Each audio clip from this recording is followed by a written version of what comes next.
बिस्मिल्लाहिर्रहमानिर्रहीम। Dear fellows, आइए आज का लेक्चर शुरू करने से पहले रब्बे जुल जलाल की बारगाह में एक दफ़ा फिर मुल्तजी हों कि मौला करीम हमें ऐसे सजदों की तौफीक अता फरमा कि जिससे खिदमत खलक का जज्बा बढ़े। डियर फेलोस, आज जो हम टॉपिक टेकअप करने जा रहे हैं वो बेसिकली प्रेसिडेंशियल रेफरेंस है जो 2011 के अंदर प्रेसिडेंट ऑफ पाकिस्तान ने भेजा सुप्रीम कोर्ट ऑफ पाकिस्तान को by invoking jurisdiction of supreme court, advisory jurisdiction of supreme court under article 186। Dear fellows, इस जो प्रेसिडेंशियल रेफरेंस था इसका मतम नज़र ये था कि दो जजमेंट्स, एक ट्रायल कोर्ट की और दूसरी सुप्रीम कोर्ट की, यानी ट्रायल कोर्ट हाई कोर्ट की जब ओरिजिनल जुरिस्डिक्शन इन्वोक करते हुए लाहौर हाई कोर्ट लाहौर ने देन जो प्राइम मिनिस्टर ऑफ पाकिस्तान थे Z A Bhutto, ex prime minister of Pakistan Z A Bhutto, उनको डेथ सेंटेंस सुनाई और फिर उसकी अपील जो सुप्रीम कोर्ट में गई। उन दोनों जजमेंट्स जो रिपोर्ट हुई PLD 1978 लाहौर पेज 523 और PLD 1979 supreme court page 5361 para 9, इनको रिव्यू करने के लिए ये प्रेसिडेंशियल रेफरेंस जो है वो भेजा गया। डी फेलोस, 2011 के बाद चंद पेशियों के बाद ये टेकअप दोबारा ना हो सका और अभी ये दोबारा टेकअप किया गया है, जिसको फुल कोर्ट जो है तश्कील, फुल कोर्ट बेंच तश्कील दिया गया है, जिसको चीफ जस्टिस काजी फायज ईसा साहब खुद जो है वो चेयर कर रहे हैं। डिफेलोस, इसकी जो ऑर्डर आया है 12/12/2023 का, वो मैं आपके साथ शेयर कर रहा हूँ और इसकी अगली पेशी जो है वो 8 जनवरी 2024 में हुई है। डिफेलोस, इसके अंदर ये इस पे गुफ्तगू करना इसलिए अहम है कि इसके अंदर बहुत सारे ऐसे क्वेश्चन ऑफ लॉ हैं जिन पर पहले जूरिस्प्रूडेंस पाकिस्तान के अंदर इवॉल्व नहीं हो सकी। इसकी फेट इस रेफरेंस की जो भी हो, लेकिन इसके अंदर जो क्वेश्चन फार्मुलेट किए हैं सुप्रीम कोर्ट के लिए, they must be of interest, of keen interest of all the students of law, prosecutors, जजेस and any person who has interest in legal matters with reference to Pakistan, उनके लिए इंतहाई अहमियत के हामिल हैं। डी फेलोस, इसके अंदर जो 10 क्वेश्चन फार्मुलेट किए हैं ऑनरेबल सुप्रीम कोर्ट ने, वो मैं आपके सामने रखना चाहता हूं और फिर इसके नेक्स्ट वीलॉग के अंदर हम जो ट्रायल कोर्ट, क्योंकि for the first time in the history of Pakistan high court ने अपनी ओरिजिनल जुरिस्डिक्शन क्रिमिनल मैटर्स के अंदर इन्वोक की, यानी ट्रायल सेशन कोर्ट के अंदर नहीं हुआ बल्कि हाई कोर्ट के अंदर हुआ, और डेथ सेंटेंस की सजा सुनाई और फिर ये सुप्रीम कोर्ट के अंदर मैटर टेकअप हुआ। और अभी इतनी बिलेटेड स्टेज में जब very legitimate question was put up by his lordship justice Mansoor Ali Shah to the lawyer from the side of Bilawal Bhutto, Farooq H Naik, के जब जुडिशियल रिव्यू जब रिव्यू भी जो है वो टर्न डाउन हो चुका था और सेकंड रिव्यू या क्यूरेटिक रिव्यू का कॉन्सेप्ट पाकिस्तान से कॉन्स्टिट्यूशन के अंदर नहीं, और इस पर सुप्रीम कोर्ट की जजमेंट आ चुकी है और इतनी बिलेटेड स्टेज पे, और फिर आप एडवाइजरी जुरिस्डिक्शन को इन्वोक कर रहे हैं, तो क्या एडवाइजरी जुरिस्डिक्शन को इन्वोक करते हुए इस रेफरेंस को टेकअप कर सकती है, इन जजमेंट्स को रिव्यू कर सकती है? और इसके बैकड्रॉप में आपको पता है कि ये इसके अंदर जो मेन कंटेंट की गई है from the side of the family of Z A Bhutto, वो ये की गई है जो जस्टिस नसीम नशीन शाह उस वक्त के one of the member of the bench जिन्होंने अपील सुनी थी, उनका एक इंटरव्यू हुआ है जो इफ्तिखार अहमद जियो का एंकर पर्सन था, उसको उन्होंने दिया, कि जिसमें उन्होंने कहा कि ये एक जुडिशियल मर्डर है और ये अंडर कोरियन या अंडर इन्फ्लुएंस जो है ये जजमेंट सुनाई गई। उस कॉन्टेक्स्ट में इस सारी की सारी प्रोसीडिंग को देखा जा रहा है, लेकिन 4 क्वेश्चन सुप्रीम कोर्ट ने कॉन्स्टिट्यूशनल साइड पे रेज किए और 6 क्वेश्चन जो है वो क्रिमिनल साइड पे रेज किए, जो कि बहुत ही अहमियत के हामिल हैं। जैसे कि पहला क्वेश्चन इस हवाले से ऑनरेबल कोर्ट ने कॉन्स्टिट्यूशन हवाले से ये फार्मुलेट किया कि weather the presidential reference is maintainable under article 186 of the constitution. जैसा मैंने पहले कहा कि आर्टिकल 186 जो है वो advisory jurisdiction of supreme court की बात करता है, तो क्या एडवाइजरी जुरिस्डिक्शन को इन्वोक करते हुए इस रेफरेंस को टेकअप किया जा सकता है या लुक इनटू किया जा सकता है?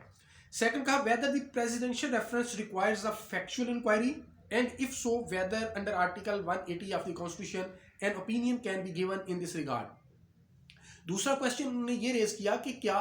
ये रेफरेंस इस बात का तकाजा कर रहा है कि फैक्ट्स को दोबारा से देखा जाए और फैक्चुअल इंक्वायरी की जाए, और अगर ऐसा तकाजा कर रहा है तो फिर 186 के तहत क्या ये तकाजा किया जा सकता है या नहीं किया जा सकता। Third, the constitution legal position of the trial and appeal and it's credibility, legitimacy when the person being tried was removed from power by a usurper who himself assumed power and then launched the prosecution of Mr. Bhutto in a criminal case which was filed as untraced end। कि जो ये सारा काम allegedly जो बंदा कर रहा था वही इस दुनिया में नहीं है, तो क्या इसको देखा जा सकता है। Were certain judges removed from the trial and or hearing the appeal to secure a particular result। ये भी देखा जा, ये भी क्वेश्चन इसके अंदर रेज किया गया कि क्या जो जज साहबान जो थे इसको सुन रहे थे वहां से उनको पर्पसली रिमूव किया गया, किस वजह से रिमूव किया गया। ये 4 क्वेश्चन थे जो रेज किए गए from the side of constitutional view point. 6 question जो है वो क्रिमिनल साइड पे रेज किए गए which are to be answered by the amicus curiae which have been appointed by the Supreme Court of Pakistan in this case, and the lawyers of the Bilawal Bhutto Zardari या Z Bhutto की family की तरफ से जो लोग आएंगे, या दूसरी साइड पे जो अहमद रजा कसूरी हैं जिनके वालिद साहब का मर्डर हुआ था, वो इनको आंसर करेंगे। पहला क्वेश्चन है, if and when can a murder trial be conducted by the high court and to cite local and international precedents. This question is of very much interest at least for me, क्योंकि इस हवाले से पाकिस्तान के अंदर jurisprudence serious evolve हुई नहीं, और मेरी दानिश्त में या जो रिपोर्टेडली बताया जा रहा है कि अभी तक पाकिस्तान की तारीख के अंदर हाई कोर्ट ने यही एक केस था जिसके अंदर अपनी ओरिजिनल जुरिस्डिक्शन को इन्वोक किया, इर्रिस्पेक्टिव ऑफ द फैक्ट कि सीआरपीसी के अंदर हाई कोर्ट के पास ओरिजिनल जुरिस्डिक्शन मौजूद है टू एंटरटेन क्रिमिनल मैटर्स। दूसरा, was the murder trial being conducted by the high court objected to, and if it was how was the objection attended to. कि जब high court इस matter को take up कर रही थी क्या कोई ऑब्जेक्शन रेज किया गया था, अगर कोई ऑब्जेक्शन रेज किया गया था तो how that was disposed of, उसको कैसे अटेंड किया गया था। Number 3, the consequences if any of departing from the usual mode of trial. और तीसरा क्वेश्चन ये है, ये फार्मूलेट किया कि अगर एक यूजुअल मोड ऑफ ट्रायल जो उमूमी तौर पे तरीक़ाकार ट्रायल कंडक्ट करने का चल रहा है, उससे अगर डिपार्ट किया जाए तो उसके कोई कॉन्सिक्वेंसेज रिपरकशंस हो सकते हैं या नहीं हो सकते। Number 4, the admissibility or otherwise of a confession statement of an approver and to what extent can it be used against a co-accused। As you know कि भुट्टो साहब को जो सज़ा सुनाई गई थी that was majorly based on the statement of the approval। जो वादा माफ हुआ था, जो FSF की तरफ से लोग थे, उनकी कन्फेशनल स्टेटमेंट्स की बुनियाद पे दी गई थी। तो admissibility of the approver's evidence and credibility को भी यहाँ पर एग्जॉस्टिवली डिस्कशन इस पर होते हुए हमें नजर आएगी, और ये भी स्टूडेंट्स के लिए बड़ी फायदे की एक बात होगी। Was there any legal bias and if so it affects end. और 5वां क्वेश्चन ये था कि क्या कोई bias that was persisting at that point of time with reference to the proceedings of Z Bhutto, क्या कोई प्रेजुडिशियल उसके केस को प्रेजुडिशली कंडक्ट किया गया, उसकी प्रोसीडिंग्स को with bias preconceive notion जो है वो, ये सारी चीज़ें भी देखी जाएंगी। What were the facts leading to reopening the investigation and was it because fresh evidence had been discovered or was it on account of the usurper securing his position. क्या पहले जो है केस अनट्रेस्ड करके इसको अनट्रेस्ड इसका चालान submit हो गया, अनट्रेस्ड इसका स्टेटस था, दोबारा इसकी री ओपनिंग ऑफ इन्वेस्टिगेशन क्या इस वजह से थी कि कोई नया piece of evidence crop up हो गया था जिसकी बुनियाद पे इन्वेस्टिगेशन इनिशिएट हो गई, या कि it is all because of the user जो कि उस वक़्त का एलिजिडली ज़ियाउल हक साहब थे। अब ये जो 6 क्वेश्चन हैं, ये ऑनरेबल कोर्ट ने ये कहा कि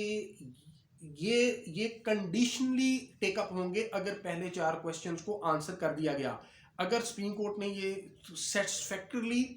उन 4 क्वेश्चन के आंसर रिसीव कर लिए और कोर्ट इस नतीजे पर पहुंच गई कि यस